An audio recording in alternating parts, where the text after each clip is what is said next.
Hi, everyone. This is Tina, and I am back with a September garden tour. So I had to skip August. A lot of things going on and just trying to catch up on health things and making sure that I was good to go. But now the weather has become so much cooler. It's great. I'm even wearing a sweatshirt today. It is in the mid 70s and I am ready to take you guys through a garden tour. So we're going to start out in the front and I'm going to show you what has been going on and how things are looking. We are standing out here in the front island. Now, for those who have been watching us for a while, we created this island last summer. So summer of 2024 is when we put the foundation of it together. We dug out the sod with a sod cutter. We came in and mounded it, some extra dirt on there and mounded it. And it has turned out to be this stunning flower bed. It's actually my favorite one of all the gardens that we have right now. This is by far my favorite. Now, some of the things have already kind of faded out for the season, but there's some things that are doing really well. So I'm going to take you around. We're going to start here over on this side.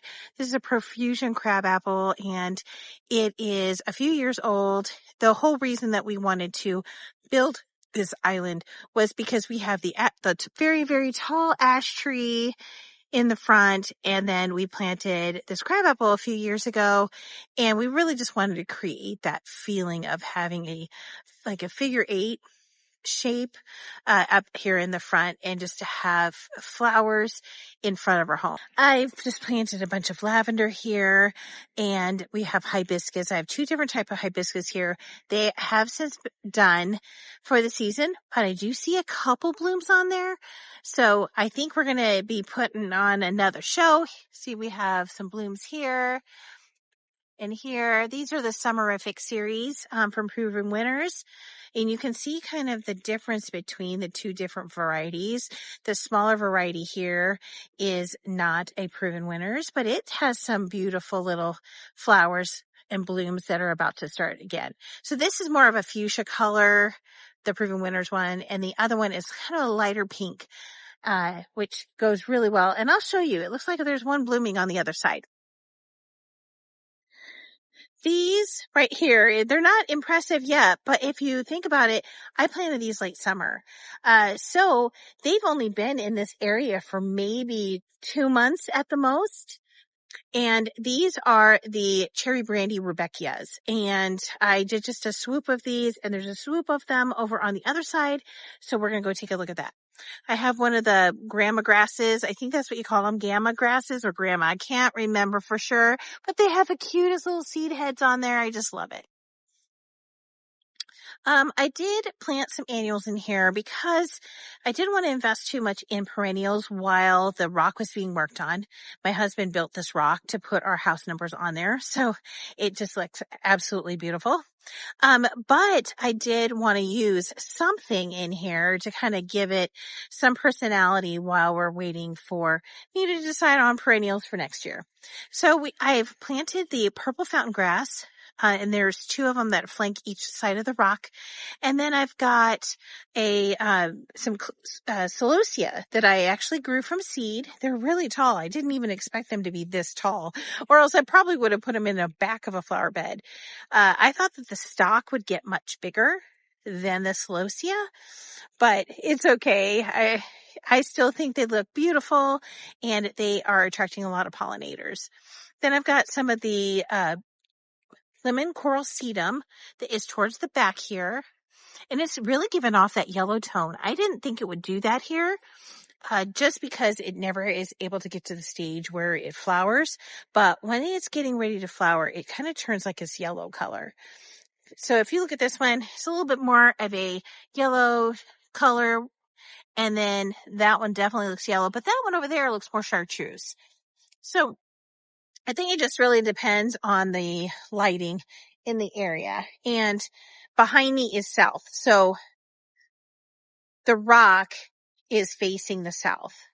and the house is to the north. So to just kind of give you a little bit of an idea of where we're sitting. Um, I've also got some ice plant. My husband saw ice plant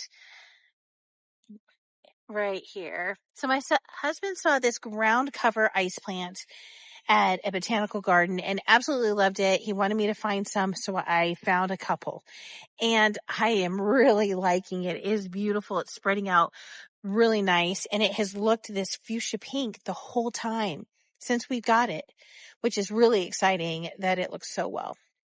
I've got, I always forget, I think this is some kind of druvella, but I can't honestly, I can't remember. If I can find the name of it, I will definitely flash it up on the screen, but I just don't know if I have that. I have this yellow agastache. This one is the summer yellow. And oh my gosh, I love this. I have agastache, like different varieties in the Garden Avenue. And, I just love this. I have that flanked on either side. I also have the repeat of the hibiscus here, and you'll see the hibiscus that I'm talking about. It just is so pretty. This is the smaller variety, and I do see blooms on this one as well, like just little buds. And we're about to get another flush coming. So really exciting. I also flanked some more Sweet Romance lavender on this side and one of my pink agastaches. So if you look at this one looks really pretty, and this is the Rosy Posy. So this was the Rosy Posy, and so is this one, but this one's been struggling. And I wasn't sure if it was going to make it, but I'm going to come in here and just kind of trim off all of the dead parts, and I think it's going to be fine. It'll rebound for next year. And the reason why I'm not too worried about it is because both of these agastaches, get cut down to the ground anyway. They die all the way back and then they flush new growth. So not too worried about it. These are the dianthus. Yeah, so they're a rebloomer. We had a couple flushes of blooms in both of those, in this variety. They're more of like a fuchsia pink. A little bit different pink than the rest of the pinks I have in this garden, but it's okay. And I didn't even have to deadhead because if you look, they don't look like they just kind of like fall off. Doesn't show that you have to really deadhead them. See, and some of these flowers are new to me this year. Like I've never grown them. So I'm trying to tell you guys how nice the flowers are and what are some good things about them and what's not so good. So, I'm just learning through experiment as well. I am an avid gardener, but, I still have a lot to learn. I mean, figure all of us gardeners have something to learn. We have to be resilient. We have to kind of weather the storms and adapt to that. So, it is always a learning experience. I put in a few hostas here. Now, this hosta is a hosta woo la la. And this one is going to get massive. It's going to be 36 to 48 inches around. So that's why I really gave it good enough space between the tree. And I don't care if it kind of overflows this way a little bit. I can always move this smaller hosta back to the, more into the edge of the flower bed. It doesn't bother me. I can always move. Hostas are really easy to move. And we won't see that kind of growth until maybe next year. So we'll see. We'll see in the spring how well it comes up and how big the undergrowth is. So here's some of the Stella d'Oro lilies, and they're still blooming.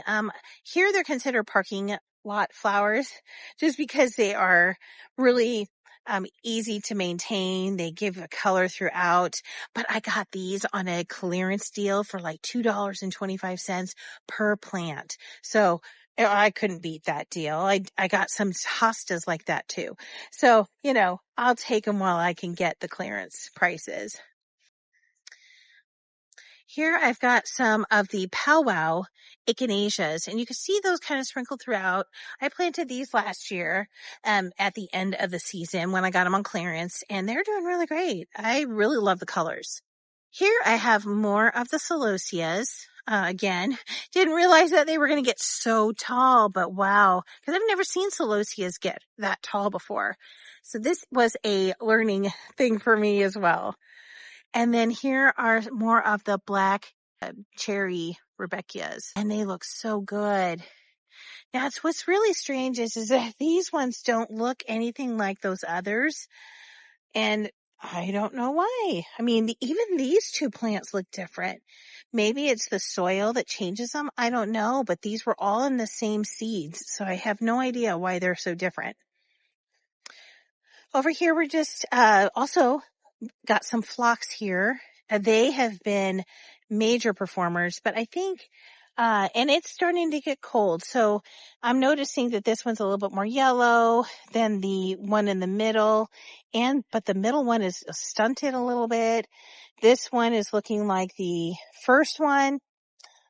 I don't know. I might have to figure out if there's something going on for next year, but for right now, I'm just going to leave them.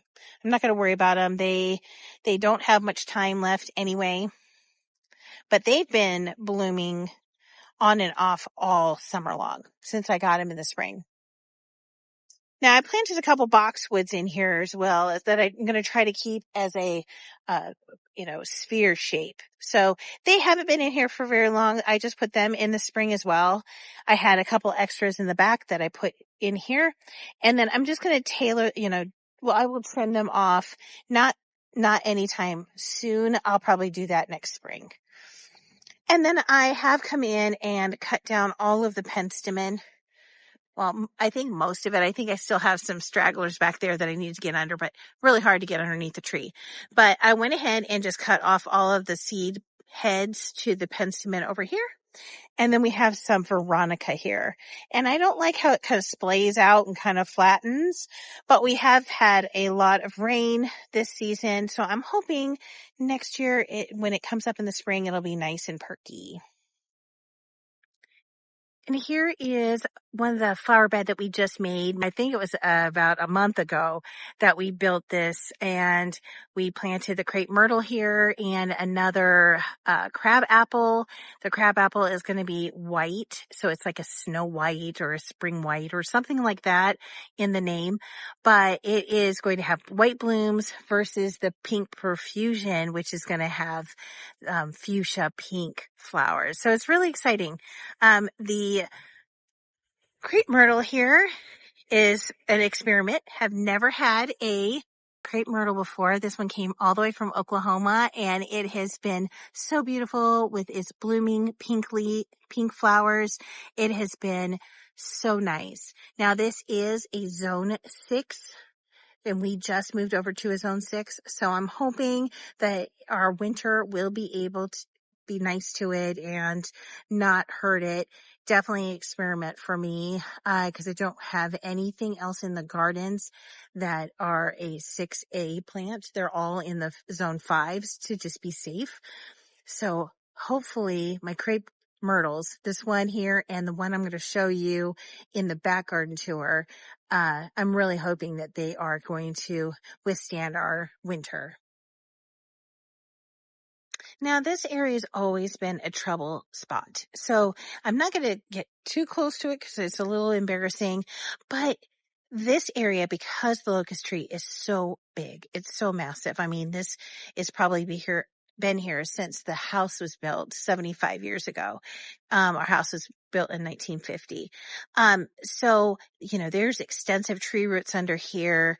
It breaks up the border. It, also doesn't have very deep areas to plant. So this year I decided to do a lot of annuals in here instead. They have smaller, I can put those little quartz containers, and I can put them in the ground, and they're going to be a lot better. Now, it is also the tree causes a lot of shade in this area. So you can see that the jazzberry that I planted in here isn't growing to its full potential because it does like all of that sun. But I wanted to find something to put in here, and that was what I ended up pulling in here. I think this is, I can't remember. monkshood. We did have some Malardia or some bee balm right here, and it has since done. I do need to come in deadhead and weed out a little bit of stuff that has grown in here. I'm not going to do too much focus on that flower bed in front of our house. Long story short, we had two volunteer pumpkins, seeds that kind of seeded themselves, and it looks really bad. There's squash bugs all over them. Didn't plant them, but my grandson really wanted me to keep them.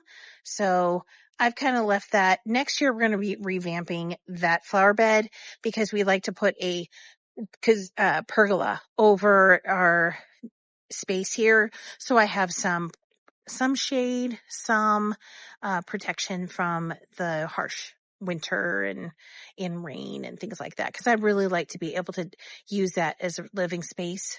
Come out here and sit and be able to decorate.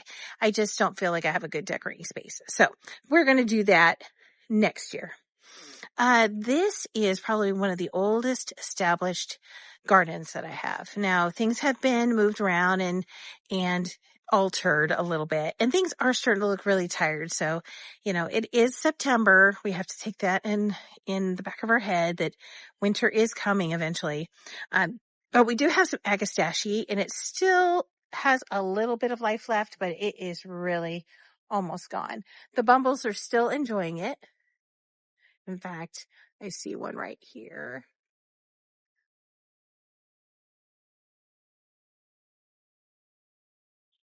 Yeah, it's still enjoying its life here.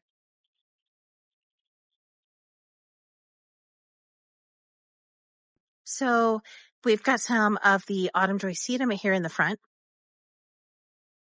I've got a bobo hydrangea that is looking fabulous. We've got some begonias in there, and we've got some of the heucheras that are planted in this planter. It's like a galvanized tub. And they love it in there. The heucheras can handle that in our 6A garden. The Brennera starting to look a little bit tired, but it is such a wonderful spring plant, and it lasts through the summer. Even though the little purple flowers are gone, it still has such beautiful leaf colors and patterns that it really makes this area shine, considering we have so much shade in this area from the tree. And you'll probably hear me kind of freak out a little bit because we got bagworms that kind of come off of the trees and bring down like little, um, little webs. And I feel like I get my face in that all the time. Uh, so, so if I screech, that is what I'm screeching about. I've got one of the little, and I don't know, I planted this like 4 or 5 years ago, and it's still doing really great. I cannot tell you the name of it, but it's like just one of those, it stays in this habit. It stays rounded. I don't even have to come in here and trim it. It just stays like that, which is really a blessing. We have the daylilies here at the bottom. They're since done. I came back and short them down, just get them cleaned up, and they're putting on new growth. They're not going to bloom again, but at least they look good. I've got a clematis here that has beautiful purple flowers in the spring. I just love seeing that. It's like one of the earliest flowers in the garden. Now we're going to swing around. We're going to take a look at this bed over here. I'm going to go start from the beginning. This one was built in 2022, like October 2022. So we're going on its 3rd year this year. And you can tell it's doing really, really well. We would just put this grass here to kind of give it some of the balance here at the very end of the garden bed. We've got an instant karma elderberry, and I will be trimming this up next spring to kind of lift it because I want it to be more of like a tree form than a shrub form. And you can see that I've really been working on it. In there, you can see that it does look like a tree trunk. So I just need to come in, clean up those lower lying branches and get them to where they're a little bit higher. We've got the quick fire. Oh, it's so pretty. I love how they go from white to this pink and they're remaining pink for the rest of the season. They're just so pretty. I love them. I've got a hibiscus under here. Now it does get a little shaded from the instant karma. So that'll be another thing that eventually I may have to move some of these things that get too much shade, but that's okay. For right now, I am just taking it and just enjoying it as much as possible. I had some lilies here. These were so beautiful. They are like almost like a light pink to a white. I had a friend give me some of these and so they're just absolutely stunning when they're in bloom. You'll also have to ignore any of the things that you see towards the back of the flower bed or toys or anything. A lot of things will come through our neighbor's fence and fall in here. So there could be trash, there could be toys. You know, I try to come in here and clean it, but it has been rainy and I was out of town as well. So I haven't had a chance to go in there and truly clean the area off. We've got a Dravella in here underneath the plum. It's like a cherry plum tree. It's ornamental, and I have trained it to be a multi-trunk tree. I do need to come in here and clean it up. I think some of the storm knocked out some of the smaller branches, but I'll just come in and clean that up before we go into the winter. We had the Serendipity Allium. It is since done for the season, but when it was here, it was so beautiful. I've got the Tough Stuff hydrangea here. Now, if you guys have any tips for me, it's in shade. It does really well. You can see how healthy it is. It looks really good. It has new growth, but I can't get it to bloom. Don't know what the problem is. So if anybody knows how to get the Tough Stuff to actually have blooms on it, please let me know. I've had it here this is the third season. Or it might be the second season. Can't remember, but it's either the second or third season.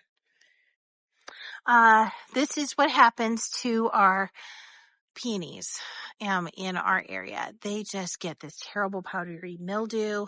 Not much you can do about it. They just look terrible. And that's the reason why I'm not a fan of peonies myself. They are beautiful for the spring and then they start to look like this. And then all I want to do is cut them down because it looks so bad. And it doesn't matter. We tried everything, tried different, chemicals on it that are organic. I don't like to use things that are not organic. So, but if any of you have a suggestion on how to prevent the powdery mildew with an organic spray, please let me know. I've got another hibiscus here, which does look like it has a couple more blooms in it. I have some penstemon and another brunnera, and this is really what it's starting to look like now, just because, you know, the sun is changing a little bit. It's probably getting a little bit more sun during the late summer, and it's just kind of burned it a little bit. But I'll come in here and clean it, and it'll be as good as new next year. Here is another. This one is the Firelight. And it also has those white blooms and then they kind of turn to a pink and green and they're flopping over just because we had some rain and I really need to start like trying to pull them up a little bit. It's okay. I think they still look beautiful the way they are. Okay. So to take you into the side garden, this is called our East Garden. We named it East Garden just because it's on the east side of our house. So it will tell you that it has the morning sun and evening shade. We have the grape pergola here in front of us where we got 3 different types of grapes growing up here.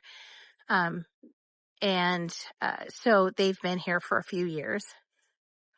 And here I'm always I have to keep the gate closed because the raccoons will come in here and then they will devour everything. Like they do such weird things back here. So we've got just a lot more hostas and this one is the tater tot, little sphere here. I do leave some of the tags on there. So yes, a tater tot arborvitae. I have one of those clearance hostas in here that I need to get planted. And then I just love to bring in some coleus to give it some added color in this area. I have a Prince William. I believe this is a Prince William hosta here. And then we have a heuchera here. I really like to sprinkle those burgundy heucheras around the garden. It just kind of gives it a little bit more of a little bit of color in a place where there isn't a lot. Then we have another hibiscus. You can see I am a big fan of hibiscus, so I like to have them sprinkled throughout the garden. And then we have our Japanese maple. This is a blood-good Japanese maple. Oh, I love it. Can't wait till it gets a little bit taller and can hide this tube here because it is just terrible. I hate it. Maybe one of these days I can come in and paint it, but it is drainage from our neighbor's gutter runoffs, and we need to have those kind of flowing out a little further into the front yard so it doesn't flood this area, which it will. It has flooded this area, and we get afraid that we're going to have water in our basement. So until we can paint it, I want to try to hide it as much as possible. But I do have other hostas sprinkled throughout this bed.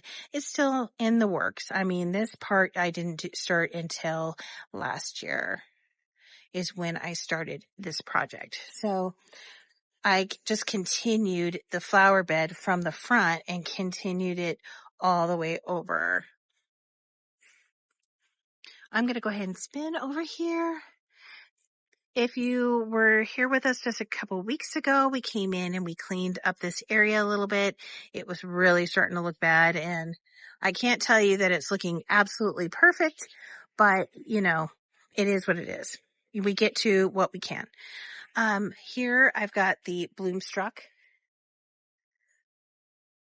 hydrangea. They like the shade, and it takes a little bit for them to feel really established and not wilt every single morning. The eclipse that I have right here is still wilting every morning if we don't get any rain. So that is the one that I have to really kind of baby. I do have a hosta that I want to plant in here in this area, but I really need to come in and do a deep weeding on everything. My containers are not looking the greatest. The coleus look absolutely amazing, but everything underneath it is starting to look really sad. Hostas are still doing fairly well.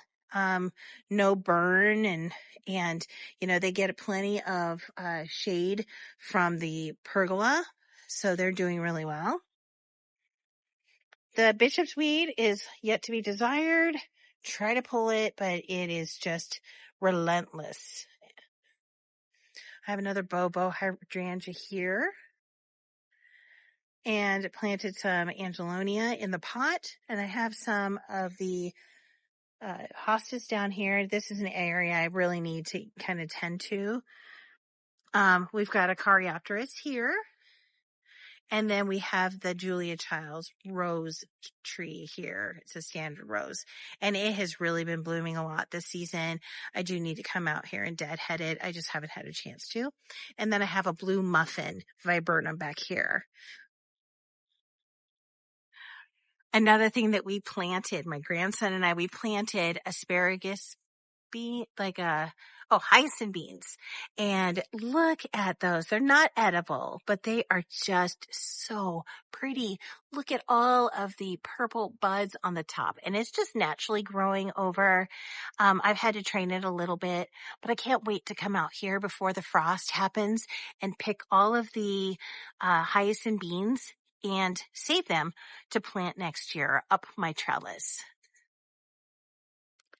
So that is going to do it for the front yard and with the east garden. I will be doing another garden tour of the back, showing you all of the tree border, the garden avenue, and some other beautiful things. So thank you, everybody, and we will see you next time. Have a great garden day.